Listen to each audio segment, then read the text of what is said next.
Ya, kalau kita misalnya bicara mengenai calon pemimpin, ya Ganjar layak menjadi calon presiden, Prabowo layak menjadi calon presiden, ya. Bahkan to some extent menurut SMRC paling tidak dan Carta Politika, ya, itu Ganjar selalu terdepan nomor 1. Lah kok Jokowi ingin menjadikan dia menjadi nomor 2 Prabowo Ganjar. Tapi Prabowo mau menjadi nomor 2, Allahu Akbar, sama Megawati aja ngotot-ngototan, apalagi sama orang anak muda seperti Ganjar yang bagi Prabowo pasti anak kemarin sore gitu. Kira-kira begitu ya. Dalam temuan survei ini, ketika kita tanya ke responden apa alasan ibu bapak saudara memilih calon presiden, sebesar 21,2% menjawab Anies Rashid Baswedan adalah gubernur berprestasi, kata Pangi dalam keterangannya.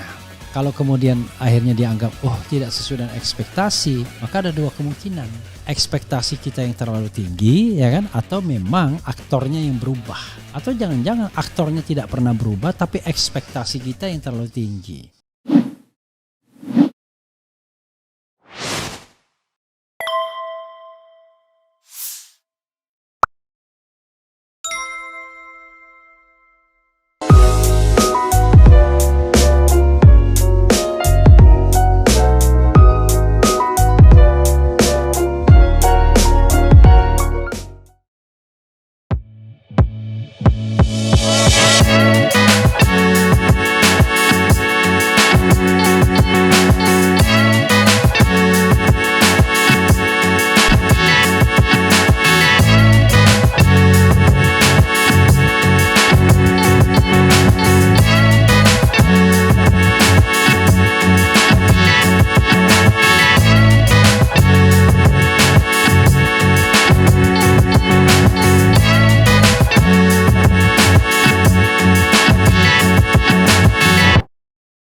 Kalau ya Allah, ya Tuhanku, Sang Maha Pencipta, dengan ikhlas, dengan kejujuran hati, dengan kerja keras, kami berupaya berikan kesempatan pada pemilu yang akan datang, kami mengatur negeri ini. Berikan kesempatan ya Allah untuk mengatur negeri ini, kami janjikan. Dan kutuklah kami termasuk diriku ini kalau kami mengkhianatin komitmen ini. Kami ingin memperbaiki bangsa ini, saudaraku semuanya. Sisa hidup yang ada ini ingin kami berikan, terutama saya sebagai pimpinan ini, berikan ya Allah. Sebelum mencabut nyawaku, aku ingin lihat Indonesia yang lebih baik daripada hari ini. Aku ingin lihat Indonesia yang lebih baik, Indonesia yang tidak menyanyiakan rakyatnya, yang lebih tertindas dan tereksploitasi. Si kaya menekan si miskin, si pintar membodohin si bodoh, saudaraku. Assalamualaikum warahmatullahi wabarakatuh, sobat RH sekalian. Jumpa lagi kita di channel yang keren ini, keren cadas ya. Sobat semuanya, kita lanjutkan pembicaraan kita ya. Pembicaraan kita terkait dengan Anies Rashid Baswedan atau ARB atau ABW ya. Dan ini menarik ya, perkembangan terakhir di mana Presiden Jokowi beri kode duetkan Prabowo Ganjar. Tapi kalau ditanyakan ke Carta Politika, nggak mau dong Prabowo Ganjar. Ditanyakan ke katakanlah buzzer, nggak mau dong Prabowo Ganjar, maunya Ganjar Prabowo. Yang paling penting adalah bukan Anies Baswedan. Ganjar Prabowo is okay ya, karena sudah masuk kolam sekarang. Kita bacakan sobat era sekalian dan kemudian kita akan ulas ya. Karena salah satu indikatornya adalah ini sepertinya karena merasa sulit lawan Anies. Ya kalau pemilunya nggak curang ya. Tapi kalau pemilunya curang ya susah juga. Tetapi kan penguasa mesti berhitung. Kalau terjadi kecurangan akan membawa korban yang luar biasa. Makanya kemudian tolong ya bapak-bapak TNI, bapak-bapak Polri, bapak-bapak BIN ya. Kalaupun mungkin di masa lalu pernah terlibat langsung dan tidak langsung dalam proses pemenangan. Untuk 2024 berbuatlah bagi Republik ini ya. Netral lah dan siapapun yang menang. Jangan kemudian begini. Jangan kemudian kita berpretensi bahwa kecurangan yang kita lakukan adalah untuk menyelamatkan Republik. Mana ada menyelamatkan Republik dengan curang ya. Menyelamatkan Republik itu kalau kita tidak curang, maka Allah Subhanahu wa taala pasti akan meridhoi. Tapi ya itu kalau percaya sama Tuhan. Kalau nggak pada Kalau cuma percayanya sama Tuhan ya susah ya. Jadi Tuhan dan Tuhan mirip ya. Kalau percaya kepada Tuhan bisa, tapi kalau percaya kepada Tuhan ya pastilah akan terus senantiasa berpihak ya. Keren Cadas, jangan lupa ya. Luar biasa, kita udah panen madu di Lampung sana dan silakan pesan madu Keren Cadas. Sobat RH sekalian, coba kita bacakan. Presiden Joko Widodo Jokowi kini secara terang-terangan menyebutkan nama pemimpin berambut putih. Ada 2 tokoh dengan elektabilitas terkuat di sejumlah lembaga survei yang disebut Jokowi sebagai pemimpin berambut putih, yaitu Ganjar Pranowo dan Prabowo Subianto. Perihal pemimpin rambut putih ini mulanya disampaikan Jokowi dalam acara Relawan Nusantara Bersatu tanggal 6 November lalu ya. Kok 6 November? Is it 6 November? Enggak dong. Sekarang kan udah tanggal berapa sekarang? Baru berapa hari yang lalu? Senayan. Jokowi saat itu mengatakan calon pemimpin dengan rambut putih adalah sosok yang benar-benar memikirkan rakyat. Berbeda dengan tokoh dengan wajah mengkilap dan tanpa kerutan. Jadi baru hari Sabtu yang lalu kok dia bilang ya. Beberapa hari kemudian Jokowi menyebut nama Ganjar dan Prabowo sebagai contoh pemimpin berambut putih. Hal ini disampaikan Jokowi usai menghadiri acara Bahaupun Bide Bahana Tariu Borneo Bengkulu Raja ngatau temu akbar pasukan merah di rumah Radak Kang Pontianak, Kalimantan Barat, seperti dikutip dari Antara. Tadi bukan tanggal 6, tanggal 26. Jokowi mengatakan warna rambut pun akan terpengaruh jika seseorang selalu berpikir keras ya. Jokowi lantas menyebut 3 nama yang memiliki rambut putih, 2 diantaranya yakni Ganjar dan Prabowo. Termasuk juga rambut karena mikirnya sangat keras untuk rakyat, maka bisa saja rambutnya jadi putih dan banyak yang rambutnya putih seperti Hatta Rajasa, Ganjar Pranowo termasuk Pak Prabowo Subianto rambutnya juga agak putih dan lainnya, kata Jokowi menjawab pertanyaan wartawan di Pontianak. Duet Prabowo dan Ganjar merupakan salah satu isu terhangat menjelang Pilpres 2002 ampe. Pernyataan-pernyataan bernada kode dari Presiden Jokowi sebelumnya juga dikaitkan dengan keinginan menduetkan Prabowo dan Ganjar ataupun sebaliknya, yaitu jatah Prabowo hingga rambut putih yang langsung disasosiasikan kepada Ganjar. Menariknya, PKB menyebut kode dari Jokowi saat menghadiri acara relawan di GBK tertuju kepada Prabowo dan Ganjar. Prabowo dinilai mendapat kode wajah kerutan, sedangkan Ganjar dengan rambut putih. Waduh, saya bingung membaca kodenya. Pak Ganjar berambut putih tapi tidak berkerut. Pak Prabowo berkerut tapi rambutnya tidak putih. Ada sih yang berambut putih dan berkerut tapi saya tidak berani sebut namanya, kata Waketum PKB Jazilul Fawaid kepada wartawan. Jazilul menilai Jokowi bikin teka-teki yang membuat penasaran, tapi kata dia Jokowi ingin pelanjutnya itu sosok pekerja keras yang dilambangkan dengan uban dan kerutan di wajah. Pada saatnya nanti akan terungkap siapa calon presiden yang dimaksudkan itu. Sabar ojo ke susu, ujarnya. Inilah susahnya ya. Ngapain pemimpin aja pakai kode-kodean dari presiden? Akankah duet Ganjar dan Prabowo bakal terwujud? Sejauh ini PDIP sebagai partai yang menaungi Ganjar belum memutuskan sikap soal Pilpres 2024 dan menegaskan seluruh keputusan ada di tangan Megawati Soekarno Putri sebagai ketua umum. Analisis duet Prabowo Ganjar, analisis Indostrategi Arif Nurul Imam menyebut dukungan Jokowi pada Pilpres 2024 mengarah kepada Prabowo dan Ganjar. Menurut Arif, dukungan diberikan lantaran Prabowo dan Ganjar dianggap loyal dan komitmen pada program Jokowi. Dukungan Jokowi pada Pilpres ke depan setidaknya mengarah 2 tokoh yakni Ganjar Pranowo dan Prabowo Subianto yang disingkat WOWO nanti.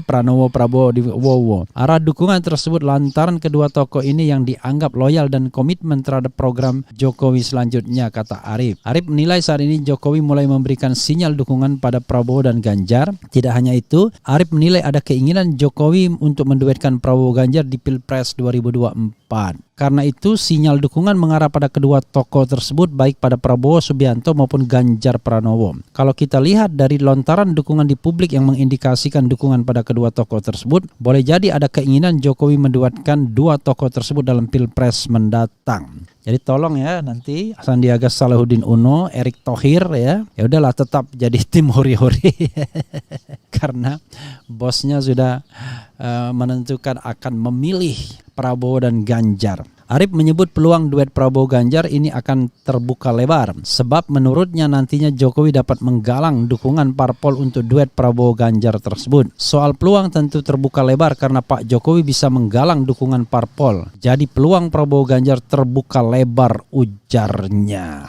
Ya, sobat daerah sekalian, itu tadi ya. Itulah tidak menariknya politik Indonesia. Kenapa?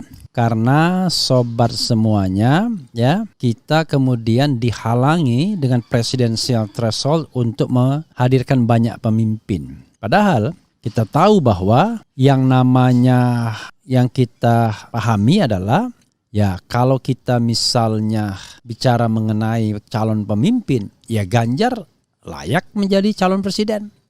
Prabowo layak menjadi calon presiden ya. Bahkan to some extent menurut SMRC paling tidak dan Carta Politika ya, itu Ganjar selalu terdepan nomor 1. Lah kok Jokowi ingin menjadikan dia menjadi nomor 2 Prabowo Ganjar. Tapi Prabowo mau menjadi nomor 2, Allahu Akbar, sama Megawati aja ngotot-ngototan, apalagi sama orang anak muda seperti Ganjar yang bagi Prabowo pasti anak kemarin sore gitu. Kira-kira begitu ya. Karena secara Prabowo Subianto yang kelahiran 51 tahun ini usianya sudah 71 tahun. Ganjar Pranowo yang kelahiran tahun 68 usianya dalam tanda kutip baru 54 tahun. Jadi ada jarak kira-kira 17 tahun ya antara Prabowo dan Ganjar Pranowo. Walaupun dalam pasangan-pasangan yang lalu wakil presiden selalu lebih senior dibandingkan presiden ya. Pada periode pertama SBY JK, senior JK, SBY Budiono, senior Budiono, kemudian Jokowi JK, senior JK, dan kemudian Jokowi Ma'ruf Amin apalagi ya. Oke. Tetapi sekali lagi ya,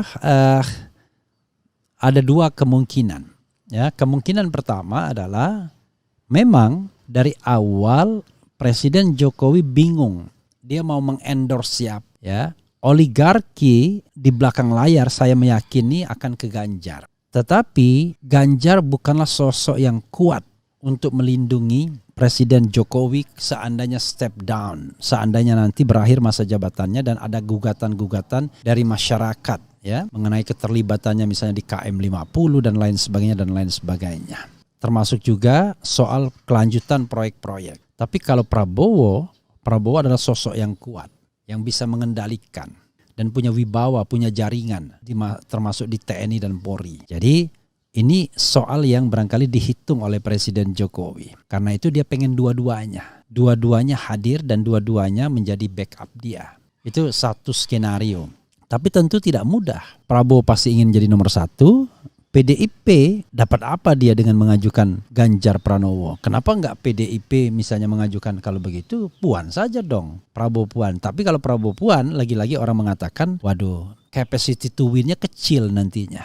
Karena itu barangkali ini ideal bagi Jokowi adalah mengajukan Prabowo dan Ganjar bagi pribadi dia. Tapi bagi kolega dia belum tentu. Prabowo barangkali dianggap sosok yang terlalu independen dan barangkali akan susah dikendalikan oleh oligarki. Secara dia sendiri sebenarnya oligarki juga. Dia memiliki kekuatan politik, ketua umum partai politik, dia juga pebisnis, orang yang punya harta yang triliunan juga. Jadi dia memiliki kekuatan. Dia punya kekuatan yang jauh lebih powerful dibandingkan Ganjar dan Anies. Karena Anies tidak punya partai, tidak punya uang yang cukup juga. Hanya punya popularitas. Jadi sobat sekalian jauh lebih powerful Prabowo Subianto. Nah karena itu nanti negosiasinya alot dengan PDIP, bukan dengan Ganjarnya. Ya, Ganjar akan menjadi sosok yang akan dipaksa saja. You mau nurut apa enggak kira-kira begitu ya. Tapi akan dengan Teguh Umarnya yang akan susah. Termasuk juga dengan pendukung pemerintahan Presiden Jokowi. Let's say misalnya, apakah Prabowo cocok dengan Luhut Binsar Panjaitan misalnya. Dan jangan lupa Muldoko juga kemudian deklarasi calon presiden. Apakah deklarasi Muldoko itu sesuatu yang tidak sepengetahuan presiden? Apakah sengaja untuk meramaikan pasar terlebih dahulu, testing the water, dan akhirnya barangkali nanti akan dicari mana yang paling ideal bagi istana. Oke, itu satu sisi ya. Jadi istana masih testing the water. Walaupun surveyor meyakini Kalau Prabowo disatukan dengan Ganjar, maka selesailah pertandingan. Mereka akan menang. Atau dibalik, kalau menurut versi carta politika, Ganjar Prabowo akan menang satu putaran. Tetapi sekali lagi, apa iya Prabowo mau dijadikan cuma dalam tanda kutip wakil presidennya? Wakil presiden Ganjar lagi yang mungkin dia persepsi sebagai orang yang jauh lebih junior dibandingkan dia. Walaupun dalam konteks ini JK pernah menjadi wakil presiden Jokowi yang sebenarnya bukan apa-apa dibandingkan track record jika sebelum Jokowi dijadikan calon presiden. Tetapi karena pada waktu itu dia populer, ya mau tidak mau JK yang menurun. Tapi sekarang Prabowo tidak kalah populernya karena ada survei yang memenangkan Prabowo, ada survei yang memenangkan Ganjar, dan ada survei yang memenangkan Anies Baswedan. Jadi masing-masing pihak. Nah di kubu Anies Baswedan nggak pusing sebenarnya. Ya Anies lah primus inter paresnya. Tapi pusingnya adalah kemungkinan sabotase ya. Jadi kalau kita bikin pantunnya itu, kan saya bikin pantun tuh. Jadi kemarin sama iseng-iseng di pesawat bikin pantun. Anies akan jadi presiden kalau tidak diganggu. Oke lah, nanti lupa ingat saya. Jadi sobat era sekalian, itu yang kemudian yang harus kita pahami ya. Anies sendiri sekarang ini kebingungannya adalah mencari calon wakil presiden yang membuat kohesivitas tiga partai ini makin kuat.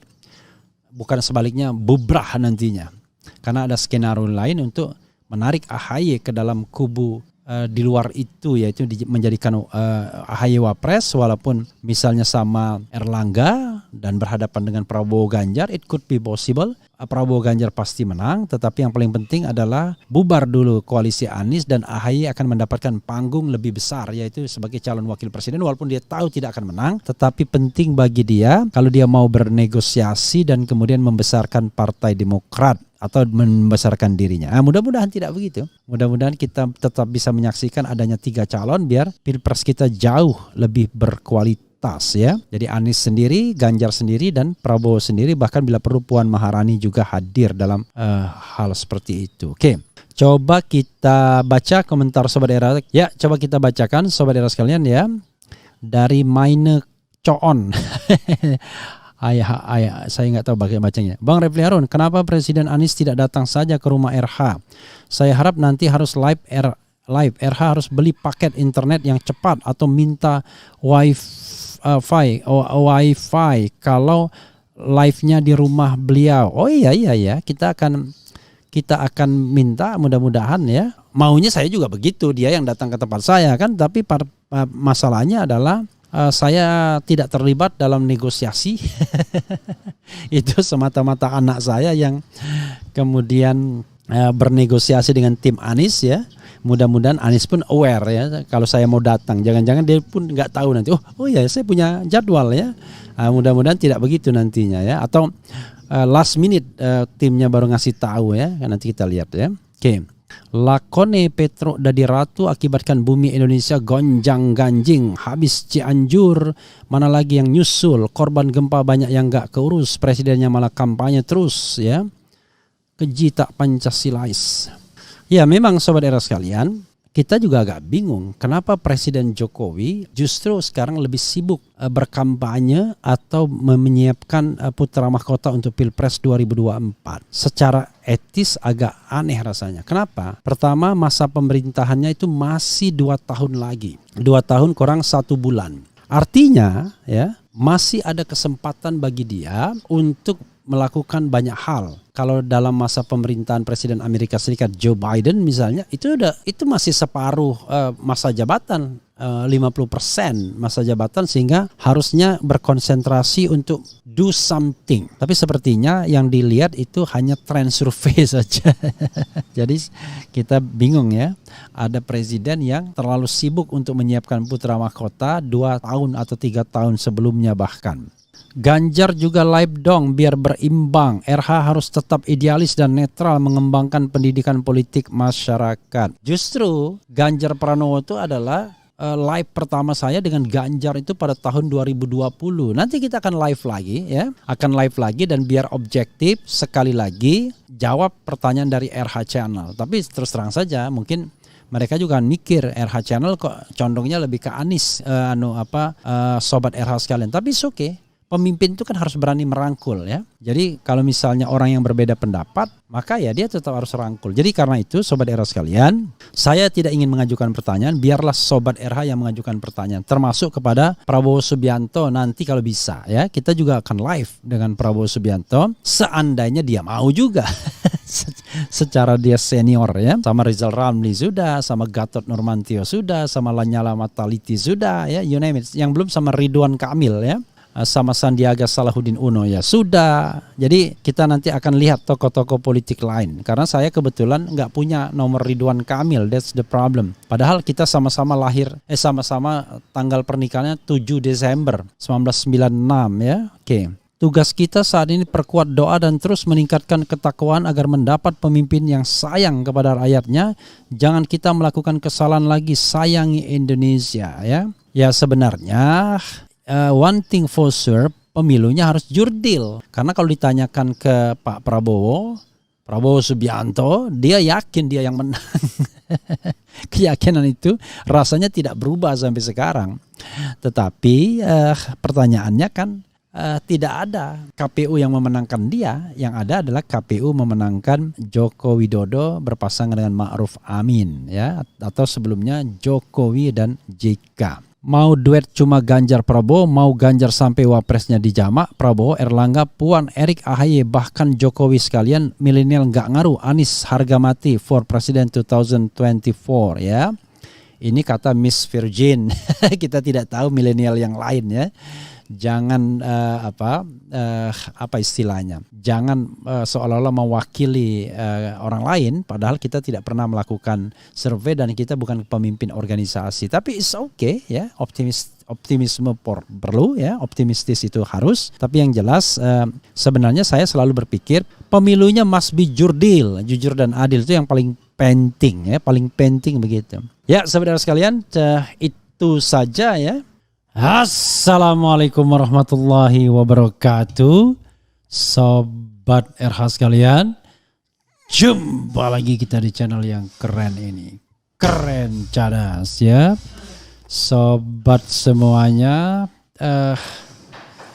ini kita bicara soal perkembangan terakhir ya.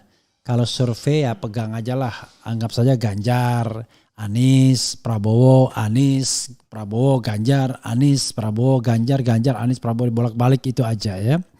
Karena kebetulan memang gara-gara presidensial threshold sosok lain tidak bisa hadir gitu, kira-kira begitu ya. Jadi Sobat Era sekalian, kita akan bahas mengenai pendapat Panggi Sarwi Caniago yang menarik ya. Panggi Sarwi Caniago, pemilih rasional cenderung pilih Anies Baswedan. Why? Tentunya ya. Oke, bahwa kita baca dan kita hayati, kita ulas ya. Oke, Sobat Era sekalian, sebagaimana dilansir oleh Republik Merdeka. Republik Merdeka, mantan Gubernur DKI Jakarta Anies Baswedan menjadi pilihan para pemilih rasional ya, rational voters. Temuan itu terpotret dari hasil survei terbaru Foxpol Center Research and Consulting yang dilakukan pada November 2022. Founder sekaligus Direktur Eksekutif Foxpol Center Research and Consulting, Panggi Sarwi Caniago mengatakan data yang didapatkan menunjukkan adanya perbedaan mencolok karakter pemilih antara Anies Baswedan, Ganjar Pranowo, dan Prabowo Subianto. Panggi mengurai pemilih Anies memilih berdasarkan alasan rasional dengan melihat prestasi dan kinerja. Sedangkan Ganjar dipilih berdasarkan alasan sosiologis di mana sosok pemimpin yang dekat dengan rakyat menjadi pertimbangan utama. Sementara Prabowo dipilih karena faktor psikologis di mana sikap tegas pemimpin menjadi pertimbangan utama. Dalam temuan survei ini ketika kita tanya ke responden apa alasan ibu bapak saudara memilih calon presiden, sebesar 21,2% menjawab Anies Rashid Baswedan adalah gubernur berprestasi, kata Panggi dalam keterangannya. Yang menurut Cebonger itu tidak ada prestasinya ya. Dalam model pertanyaan yang sama, kata Panggi tercatat sebesar 42,0% menjawab Ganjar Pranowo dekat dengan rakyat, sementara Prabowo Subianto sebesar 35,4% dipilih karena dianggap pemimpin yang tegas. Segmen pemilih rasional menentukan pilihan politiknya atas dasar pertimbangan integritas, kapasitas, dan kompetensi sehingga rekam jejak kandidat menjadi pertimbangan yang sangat penting, ujar Panggi. Oleh karena itu, masih kata Panggi, kandidat yang berprestasi menjadi pilihan paling objektif di segmen ini. Janji politik yang sifatnya wacana dan sebatas angan-angan sangat tidak relevan, mempengaruhi pemilih yang rasional. Pemilih lebih percaya bukti bukan janji. Hal ini tentu saja akan menguntungkan calon presiden yang mempunyai rekam jejak sebagai pemimpin yang mempunyai segudang prestasi. Rekam jejak ini akan lebih mudah untuk dikapitalisasi sebagai sarana untuk meyakinkan publik bahwa dia layak memimpin sebagai seorang presiden, pungkasnya. Jadi, sobat era sekalian, itu tadi ya, Vox Populi Center ya, Vox Populi Center yang melihat dari soal ini ya, soal yang terkait tentunya dengan survei yang dia lakukan bahwa kalau pemilih rasional pilihnya Anies Baswedan, kira-kira begitu ya. Jadi sobat era sekalian, kita lihat lebih lanjut ya. Dan kalau seandainya memang pemilihnya itu terdidik ya, makanya perlu yang namanya voter education. Memang mereka akan memilih pemimpin yang kira-kira bisa menunaikan janji kepada pemilihnya, achievement, prestasi ya. Dan biasanya mereka akan melihat parameter yang betul-betul objektif. Nah, dalam konteks ini sobat era sekalian, kalau kita bandingkan ya, kadang-kadang orang mikir lucu. Membandingkan Jokowi yang Presiden Republik Indonesia 2 periode dengan Anies Baswedan. Ya enggak bisa dibandingkan, ojo dibanding karena ya tentu saja beda lah ya kan. Satu presiden 2 periode dan satunya gubernur. Ruang lingkup kerjanya beda, anggarannya beda ya. Rentang kendalinya beda. Jadi bandingkannya dengan siapa? Ya bandingkan dengan calon, dengan Prabowo ya kan, Anies, Ganjar. Nah dari situ kita objektif. Kalau kita bicara tentang memimpin suatu daerah, apakah Ganjar berhasil di Jawa Tengah? Kalau berhasil, indikator keberhasilannya apa? Biar objektif, jangan penampilannya doang ya, merakyat dan lain sebagainya. Kan kita juga bingung kalau nggak ada achievementnya. Anies apa achievementnya dan Prabowo apa achievementnya sebagai Menteri Pertahanan. Nah dari sana kira-kira bisa nggak dibandingkan siapa yang paling berprestasi ketika memegang jabatan? Apakah Ganjar yang sudah menjabat selama kurang lebih 9 tahun ya? Apakah Anies yang menjabat 5 tahun paripurna? Apakah Prabowo yang menjabat selama lebih dari 3 tahun? Nah itu saja dari durasi kan nggak bisa dibandingkan. 3, 5, dan 9 tahun. Harusnya Ganjar Pranowo yang paling bisa dilihat prestasinya. Karena kalau kita melihat prestasi Anies ketika jadi menteri ya nggak relevan juga. Karena cuma berapa lama kan, nggak terlalu lama juga. Jadi sering kita ngotot soal prestasi orang, tetapi kita nggak jelas indikatornya apa untuk mengatakan orang itu berhasil atau tidak. Nah sebenarnya yang paling mudah dinilai itu adalah 1 periode jabatan yang utuh. Jadi Prabowo akan dinilai nanti setelah dia selesai dari Menteri Pertahanan. Jadi 1 periode yang utuh. Tapi jangan lupa Prabowo pun nggak bisa juga dinilai sebaik-baiknya karena dia bukan kepala daerah, bukan primus inter paresnya. Bagaimanapun kan dia bergantung pada presiden juga gitu. Yang bisa dibandingkan Ganjar ketika dia 2 periode. Tapi sebenarnya kalau mau kita bandingkan ya kira-kira pada periode yang crossing saja. Apa yang dilakukan Ganjar dan apa yang dilakukan Anies misalnya. Tapi itu pun tetap saja nggak bisa dibandingkan. Karena itu sebenarnya ya kepada para pembanding ini ya silahkan membandingkan se-fair-fairnya antara prestasi Ganjar, prestasi Anies dan prestasi Prabowo dengan objektif tanpa sentimen. Nah dari sana kita akan tahu siapa yang sesungguhnya berprestasi. Kira-kira begitu ya. Oke. Wow, Bang Refli Harun hebat, jenius, mantap, keren, jaras. Pertama jeniusnya di mana, hebatnya di mana, mantapnya di mana. Kemudian ada lagi, wow Pak Anies Rashid Baswedan itu orang hebat, jenius, baik, jujur, benar, amanah, mantap, keren, jaras ya. Jadi kalau kita membandingkan ya bandingkanlah apple to apple objektif ya, jangan dengan sentimen tapi dengan argumen. Kalau dengan sentimen ya susah. Karena saya tidak pernah mendengar ya apa achievement dari Ganjar yang bisa kita kuantifikasi misalnya, ya kan? Baik kualitatif maupun kuantitatif tentunya. Apa keberhasilan Prabowo yang kuantitatif kualitatif? Apa keberhasilan Anies yang kuantitatif dan kualitatif? Ya Anies saya pernah lihat ya apa saja prestasinya, tetapi sekali lagi ya mungkin bisa dibandingkan, mungkin tidak juga ya. Oke. Yang pilih Ganjar bukan karena prestasinya tapi milih karena masih sakit hati Ahok dikalahkan Anies. Kemudian saya yakin Bung Repi satu frekuensi dengan Anies. Satu frekuensi dalam pengertian saya ingin kebaikan ya, amar ma'ruf nahi mungkar. Karena itu siapapun yang mau membawa kebaikan ya pasti saya dukung ya. Jadi kalau misalnya kebaikan itu diletakkan dalam kerangka demokrasi misalnya, ya yang akan saya dukung adalah ya pemimpin yang bisa membawa demokrasi. Kan kira-kira begitu. Pemimpin yang bisa membawa demokrasi, yang bisa mengembangkan, membuat demokrasi tumbuh, flourish ya kan. Itu yang akan saya dukung. Kemudian pemimpin yang bisa melindungi hak asasi manusia, pemimpin yang mau menegakkan hukum, itu pasti saya dukung siapapun dia. Tapi kalau pemimpin yang jadi alat oligarki ya enggak lah. Pemimpin yang tidak mau peduli dengan matinya 6 anak manusia ya enggak lah ya kan. Yang kita butuhkan adalah pelindung, pengayom, pensejahtera masyarakat, kira-kira begitu. Pekalongan hadir Bang, Pak Anies lebih unggul, tak bisa dipungkiri mayoritas pendukung Jokowi berpendidikan rendah, zero logic. Salam Bang dari Pekalongan, Pak Anies juga merakyat bukan hanya Ganjar. Yang tidak rasional itu yang tidak mau turun dari kursi empuknya. Puyeng mikir politik sekarang ya, jangan puyeng-puyeng. Pikir saja yang mampu kita pikir ya. Oke, sentimen itu rezim ini Bung, kalau argumen dipidanakan. Kemarin kita ikut rombongan satu bus ke GBK dari Cilegon. Lumayan 120.000 plus makan siang, tapi tetap kita dukung Anies, sekali-kali kita prank Jokowi. Luar biasa ya. Salam dari Pekanbaru Bang, salam 0%. Dukung boleh saja kepada siapa saja, tapi yang realistis saja. Dulu saya dukung Jokowi tapi saat ini berubah. Ya sebenarnya berubahnya itu bukan karena sentimen, karena ternyata orangnya yang berubah sudah. Atau jangan-jangan kita nggak pernah tahu gara-gara presidential threshold ya kan.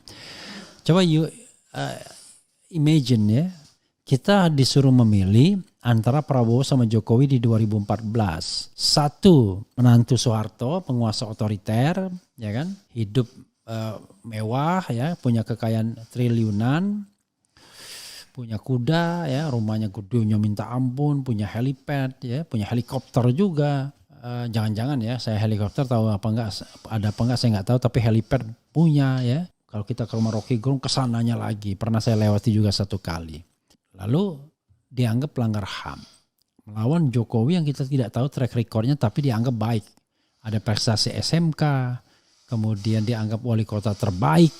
Prabowo sendiri bilang wali kota terbaik di dunia. Kemudian macam-macam lah, termasuk dapat kalau nggak salah Bung Hatta Anti Corruption Award ya kan. Karena orang waktu itu sangat melihat, wah ini bagus nih wali kota nih, lugu, anti korupsi dan lain sebagainya, sederhana, sehingga orang banyak kepincut ya kan. Kalau kemudian akhirnya dianggap tidak sesuai dengan ekspektasi, maka ada dua kemungkinan. Ekspektasi kita yang terlalu tinggi ya kan, atau memang aktornya yang berubah. Atau jangan-jangan aktornya tidak pernah berubah tapi ekspektasi kita yang terlalu tinggi. Sederhana kan? Nah, kalau kita bicara ekspektasi atau tingkat kepuasan, ya masing-masing orang berbeda. Pendukung pemerintahan Presiden Jokowi ya puas. Bahkan sejak hari pertama pun puas dia.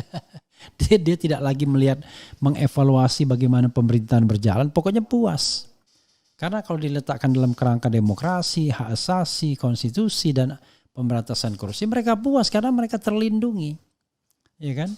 Kalau korupsi nggak diapa-apain, ya kan?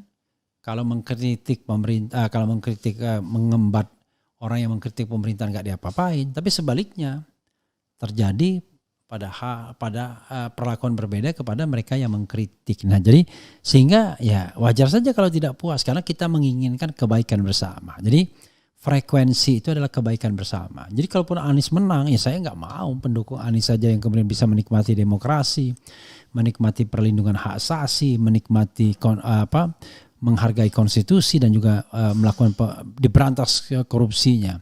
Tapi itu berlaku kepada semuanya. Jadi kita harus objektif dalam konteks ini ya, sahabat era sekalian.